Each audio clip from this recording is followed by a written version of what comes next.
안녕하세요. 저희는 성신여대 프랑스어 문화학과 문화산업학회 소속 21학번 전합이 이예림입니다. 우리 학회 11월 주제는 풍운이 들려주는 미술 이야기인데요. 저희는 오늘 천재 조각가 로댕과 그의 연인이자 뮤즈였던 카미오 클로델에 대해 이야기해보려고 합니다. 로댕이라면 우리가 잘 알고 있는 작품을 생각하는 사람을 조각한 인물을 말하는 거 맞죠? 네, 맞아요. 오늘 저희는 카미오 클로델의 삶, 그리고 로댕과의 만남, 둘의 사랑을 볼 수 있는 작품과 두 작품의 유사성, 그다음에 파경 이야기와 파경 이후의 카미오의 삶, 이 순서로 함께 이야기를 해볼 거예요. 그러면 까미유 클로델이 누구인지부터 알아볼까요? 까미유 클로델은 어려서부터 찰흙으로 조각을 만드는 것을 좋아했다고 해요. 그녀의 아버지는 그녀의 재능을 알아보고 또 적극적으로 후원했었습니다. 아버지는 그녀를 도시의 유명한 상급 전문 학교를 가게 하기 위해 파리로 이사했었는데 그들을 기다리고 있던 것은 여학생을 받아주지 않는 보자르와 과도학비를 요구하는 학교들이었어요. 그러던 중에요. 클로델의 후견인인 알프레부세의 추천으로 그녀는 17살의 나이에 파리의 사립학교인 클라로시 아카데미에 입학하게 되었습니다.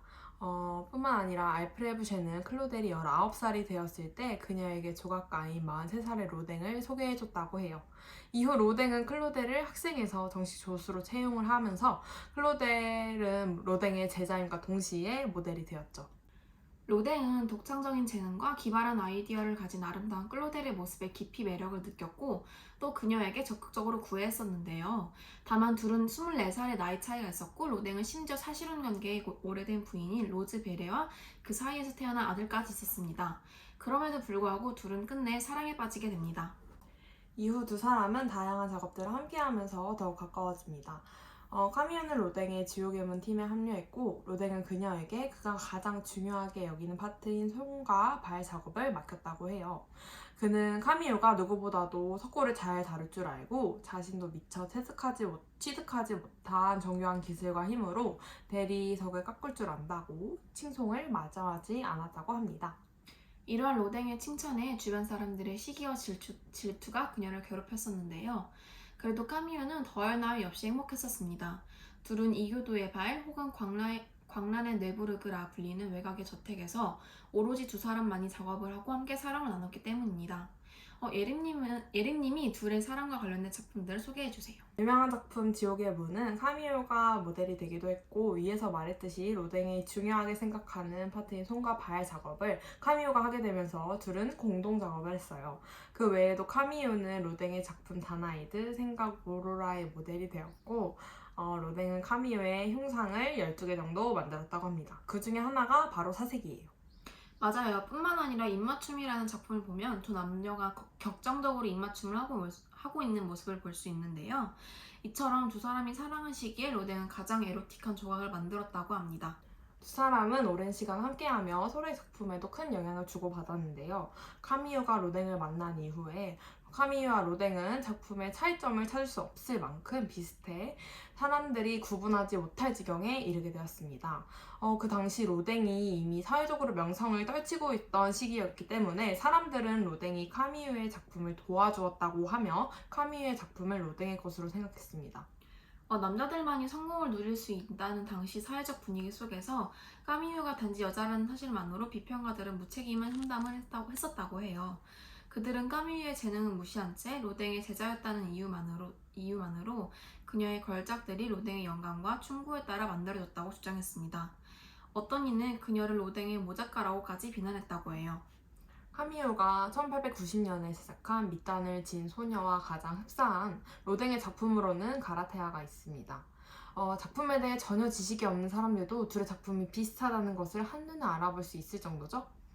이렇듯 둘은 작품 성향이 비슷했고 15년간 서로의 작품에 영향을 많이 주고받은 것은 사실이나 함께 작품을 제작하기도 했고 카미오가 로댕에게 자신의 진심을 담아서 작품을 바치기도 했습니다. 그래서 오늘날에는 카미오가 로댕에게 많은 영향을 미쳤으며 오히려 로댕을 앞서는 면이 있다고 평가되기도 합니다. 그러나 둘의 관계는 순조롭지만은 못했는데요. 결혼을 약속한 두 사람은 1892년을 전후해 점차 파국으로 치닫게 됩니다. 로댕은 드세고 독점욕이 강한 까미유에게 차츰 부담을 느꼈고 까미유도 결혼 약속을 이행하지 않는 로댕에게 점차 반감을 갖게 되었습니다. 맞아요. 더구나 카미유와 결혼에 맹세까지 했음에도 불구하고 로댕은 계속 로즈베레를 곁에 두고 있었습니다. 로댕이 결코 로즈베레와 헤어지지 않을 것이라는 확신은 카미유를 절망하게 했고 카미유의 질투심은 결국 로댕에 대한 미움으로 변하게 되었습니다. 까미유는 로댕에 대한 미움과 분노가 커질수록 증오심으로 활활 타오르는 자신의 감정들을 몽땅 작품에 쏟아부었는데요. 그런 그녀를 바라보며 로댕은 점차 까미유에게 두려움을 느꼈고 까미유를 더 이상 사랑으로 바라볼 수 없게 되었습니다. 결국 두 사람은 더 이상 함께 작업하지 않고 서로의 얼굴을 마주치지 않는 지경까지 이르게 되었습니다. 로댕의 배신감에 이를 갈았던 까미유는 자신의 작품 세계를 구현해 로댕에게서 독립하고자 했습니다. 그런 까미유를 돕기 위해 로댕은 소리 없이 후연자를 몰색해 까미유에게 주문하도록 유도했으나 로댕의 이런 선의의 마음은 까미유는 로댕의 판박이다라고 또 다시 사람들의 입방아에 오르게 만들었죠. 이후 까미유는 중년이라는 작품을 제작했는데요. 이 작품에서 젊은 여자는 절규하는 몸짓으로 남자를 붙잡으려 했습니다. 누가 봐도 로댕과 베레를 풍자한 것처럼 보이지 않나요? 정부는 이미 거물이 된 로댕을 의식해 까미유의 작품 중년의 구매를 거절했습니다. 하지만 얼마 뒤 까미유의 작품은 사람들에게 인정받기 시작합니다. 또한 아르티르 드 메그레 백작 부인 같은 든든한 후원자를 만나 로댕으로부터 예술적 독립의 기반도 마련하고 작품도 제작하며 안정을 찾기 시작했습니다. 그러나 안타깝게도 그런 그녀에게 행운의 시간은 별로 길지 않았습니다. 그녀를 재정적으로 뒷받침해주던 남동생 폴이 결혼과 함께 외교관이 되어 중국으로 떠난 것인데요. 또한 까미유가 사랑했던 고향 숲속에 있는 괴물 같은 바위 재행을 로댕이 제작하여 전시회에 출품하자 까미유는 깊은 좌절감에 빠져 자신이 만든 작품들을 몽땅 부숴버린 채 작업실에서 찌꺼합니다.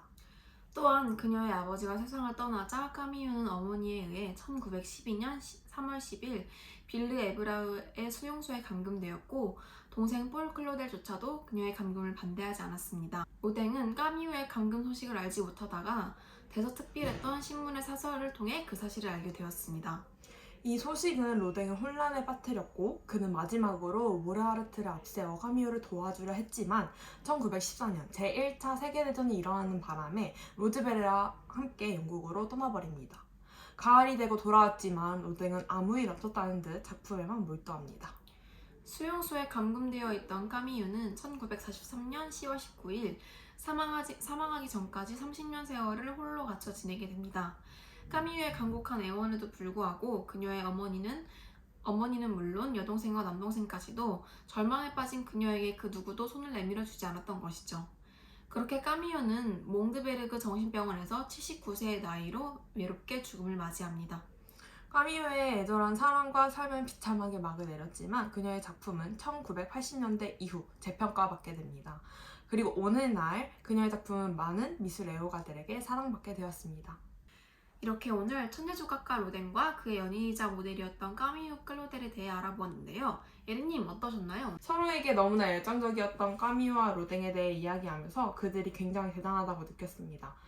사랑이라는 것은 참으로 위대한 것 같아요. 그리고 그들의 생각과 사랑을 작품으로 서슴지 않고 드러낸 것도요. 저는 그 사랑에 눈이 멀었던 까미유가 마지막에는 허망하게 죽은 게 좀 안타깝고 기억에 많이 남는 것 같아요.